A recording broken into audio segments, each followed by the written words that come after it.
The last reel of the triple feature had flickered to black, and the Texas night settled over the Starlight Drive-In.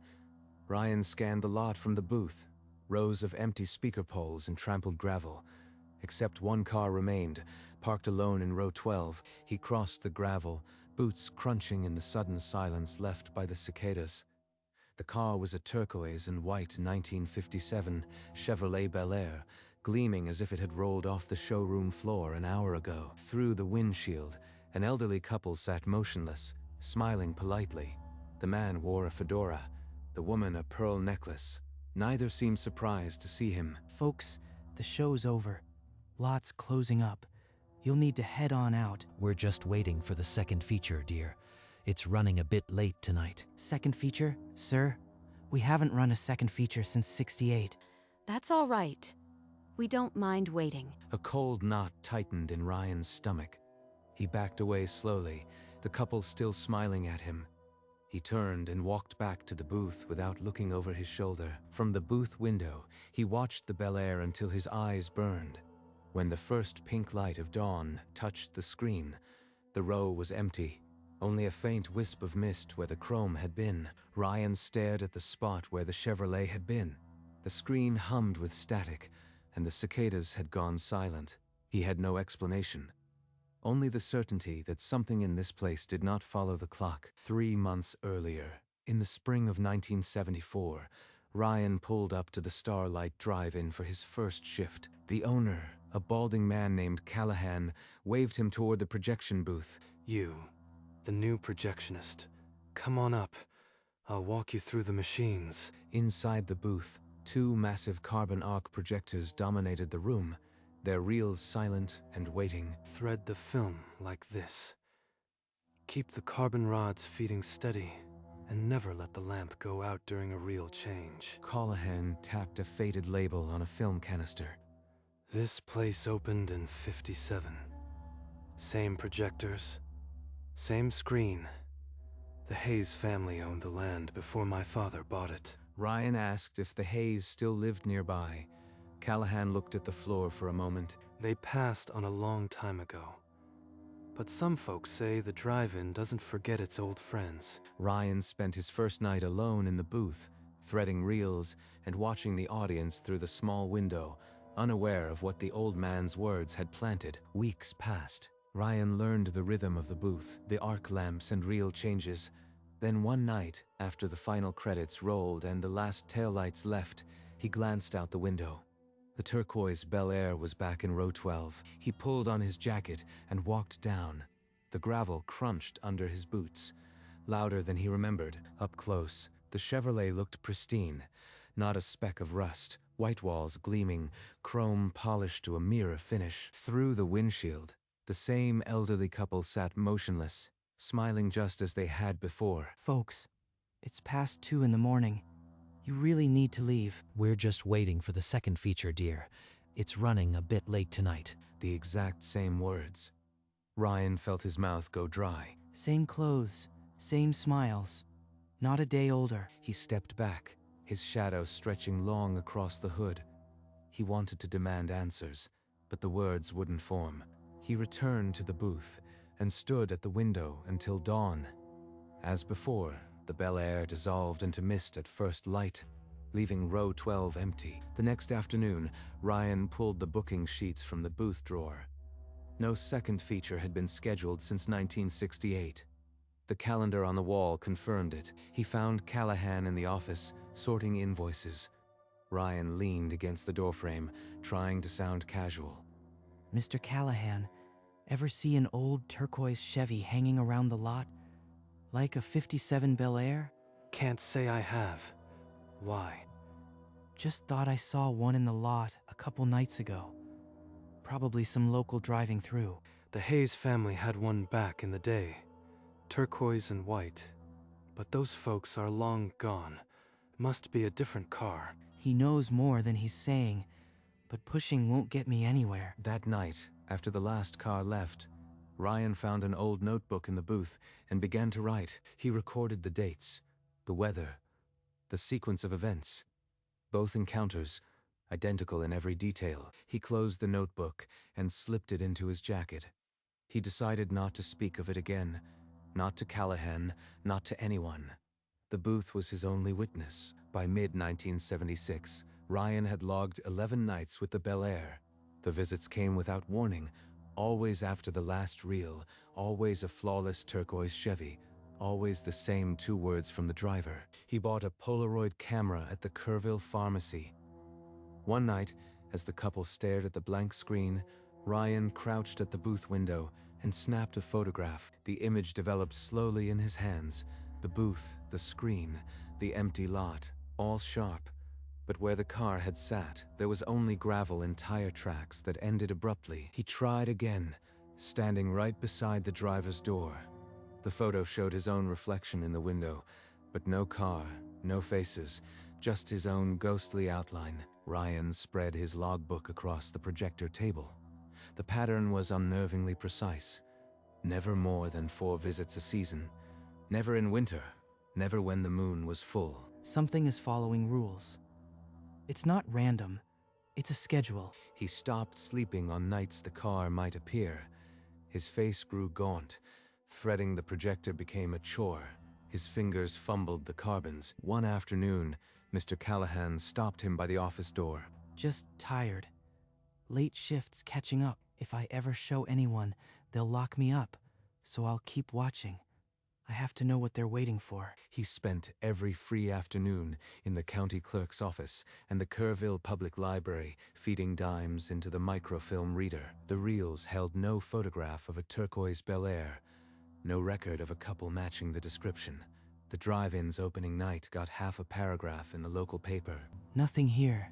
Not a single paper trail. He requested the county deed transfers from the recorder's office.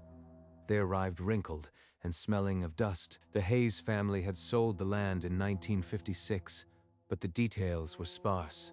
No mention of a car. They owned the land. Callahan said they died. Maybe there's an obituary. He scoured obituary archives, but found no Hayes listed in 1957. It was as if they had been erased from the town's memory. At night, alone in the booth, he pinned old maps and notes to the wall, tracing the original property lines. The drive-in opened in '57. The car appears on the same exact dates every season. There's a connection I am missing. The research only tightened the knot in his chest.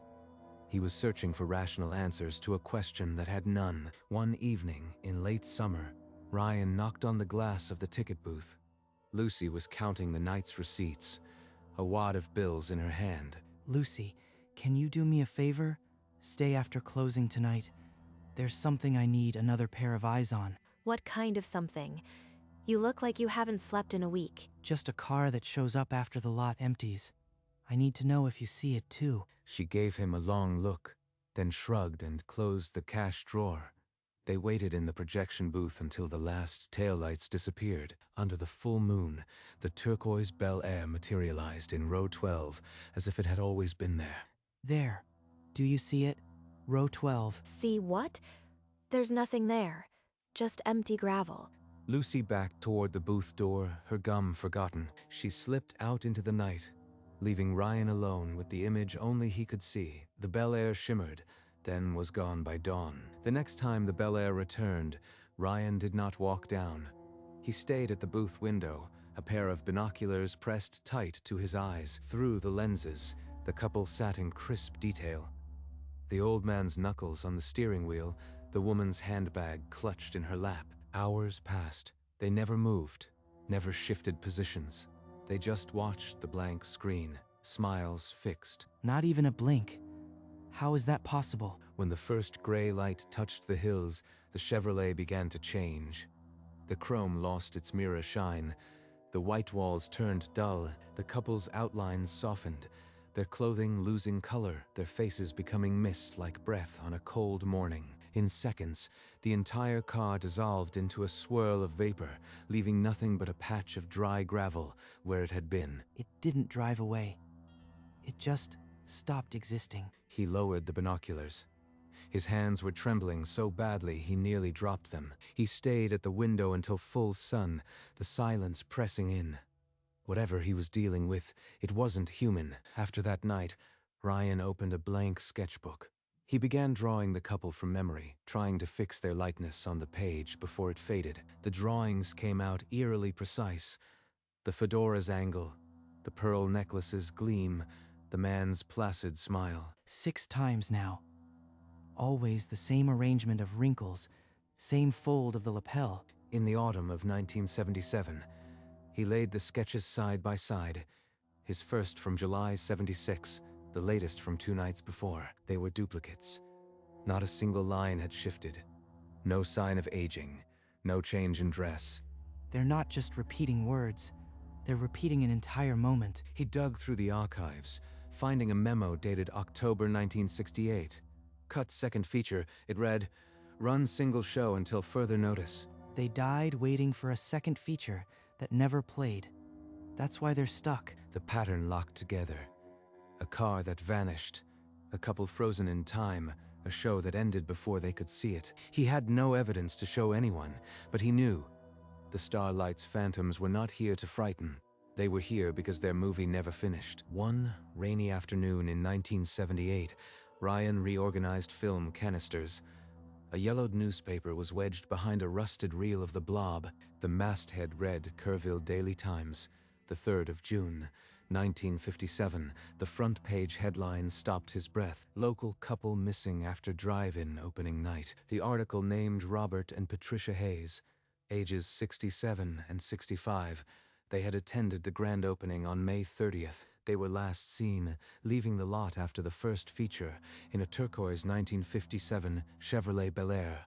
Their car was found 3 days later in a ravine off Highway 39. No bodies were recovered from the wreckage. That's them. The Bel Air couple. Robert and Patricia. The paper noted a land sale clause.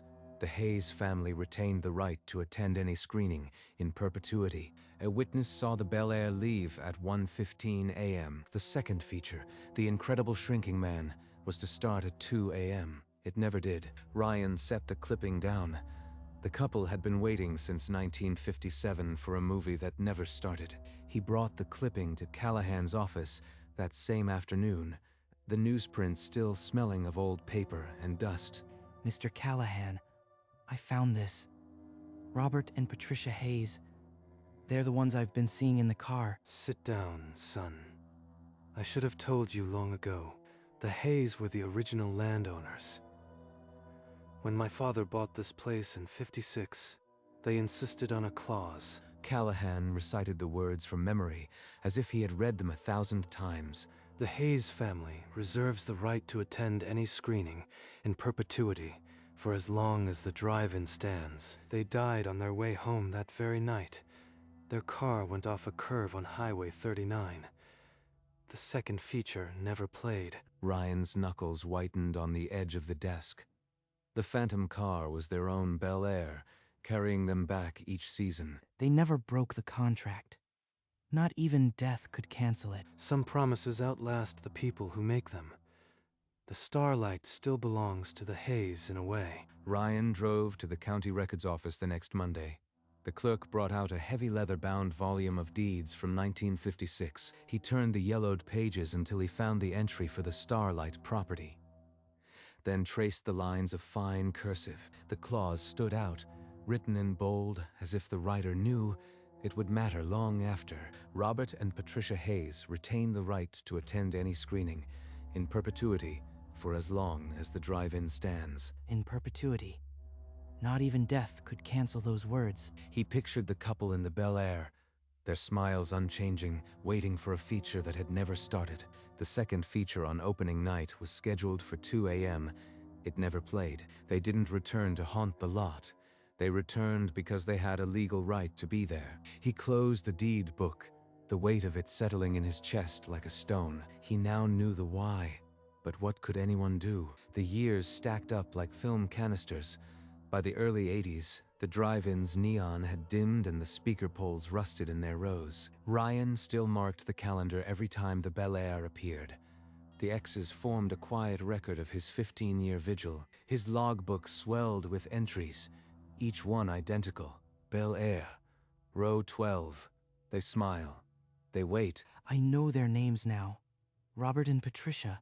I whisper them sometimes so they won't be forgotten. Some nights, he shut the booth early and left before the lot emptied, unable to face their unblinking patience. Other nights, he stayed until dawn, feeling a strange duty to bear witness to their endless wait. By 1985, the crowd had thinned to a handful of cars.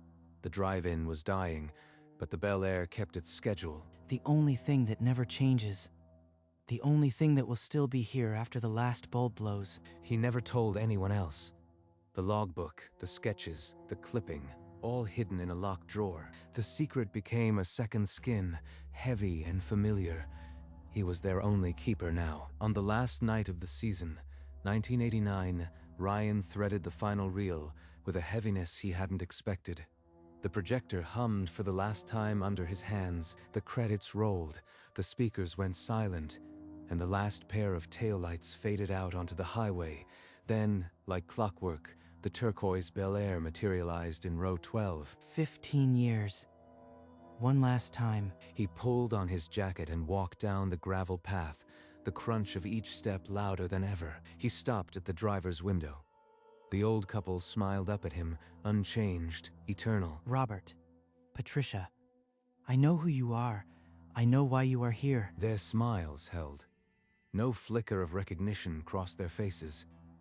They just watched him with that patient, timeless gaze. He stepped back. The words he'd carried for years were finally spoken, but the weight didn't lift. From the booth, he watched the dawn take them, the Bel Air dissolving into silver mist until only empty gravel remained. He set the booth keys on the projector table. Then he walked out, leaving the starlight and its ghosts behind. In 1992, a small notice in the Austin paper caught his eye. The Starlight Drive-In had closed for good and would be demolished by end of month. He read the words twice, a cold mix of hope and grief twisting in his chest. He drove back to the hill country that weekend, the old highway familiar as a scar. Where the screen had stood, only a pile of concrete footings remained. The lot was overgrown with goatweed. Nothing here now. No screen, no booth. Maybe they're finally free. But as he stood at the edge of the field, a familiar chill settled on his skin.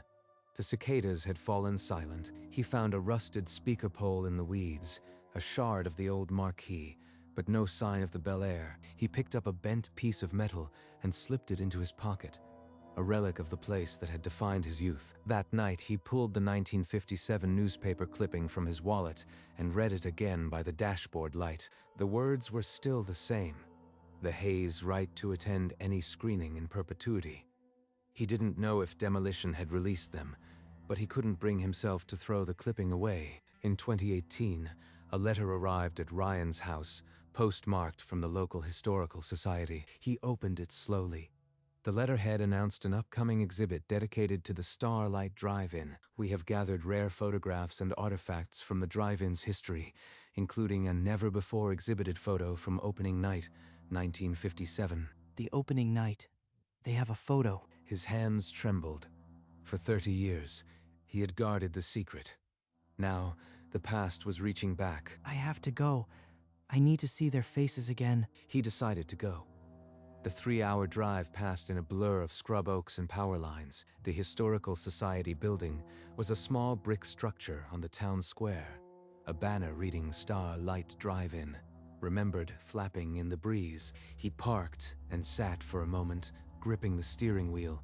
The 1957 clipping was in his shirt pocket, a thin piece of the past against his heart. He walked inside, the air cool and still, carrying the scent of old paper and dust. He moved through the dim gallery, past glass cases displaying faded ticket stubs and rusted speaker poles. A section at the back was dedicated to the drive-in's opening year, with articles and posters from 1957. There on the far wall hung a large framed black and white photograph. The label beneath read, "Opening night, May 30, 1957. It's them. Robert and Patricia. The same turquoise Bel Air. The turquoise Bel Air sat first in line, its chrome gleaming. Through the windshield, the elderly couple smiled, frozen in black and white. Beneath the photograph, a brass plaque had been bolted to the wall. In memory of Robert and Patricia Hayes, original landowners who died in a car accident on opening night, returning home after the first feature. The second feature never played. They never saw the second feature. That's why they're still waiting. The words on the plaque confirmed what he had long suspected, but the finality of it stole his breath. He stood there, alone among the few visitors, as decades of silent watching unspooled behind his eyes. A reel of memories flickered behind his eyes.